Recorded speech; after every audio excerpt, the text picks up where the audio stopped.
And we've talked about kind of some of the environmental conditions and what helps preserve them. Uh, how about like with global temperature rising, sea level rise? How is that? Is that going to affect shipwrecks at all? I mean, with at least the warming of the waters.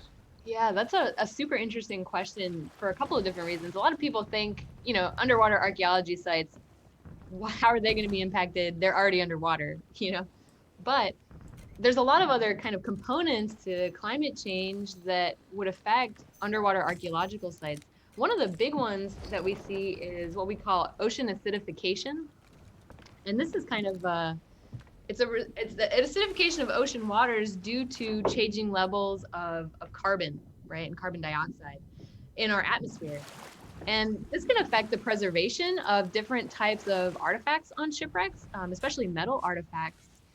But it can also affect the sea life that tends to protect shipwrecks. So in Florida, shipwrecks, when they sink, they're almost instantly colonized by creatures, right? So soft corals, hard corals, um, anything, starfish, you name it, fish, it's on the shipwreck. And so ocean acidification will affect those particular critters, especially what we call calciferous organisms that have a lot of calcium and carbonate in their shells, like corals and shellfish. And when those things colonize shipwrecks, they actually tend to preserve the wreck because they essentially cover it up from other organisms and from the effects of the saltwater environment.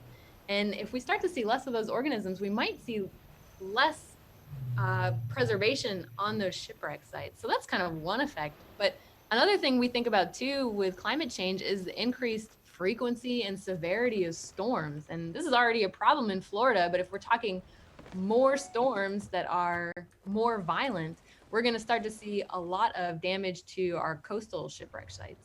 So we could see things start to wear down much more quickly.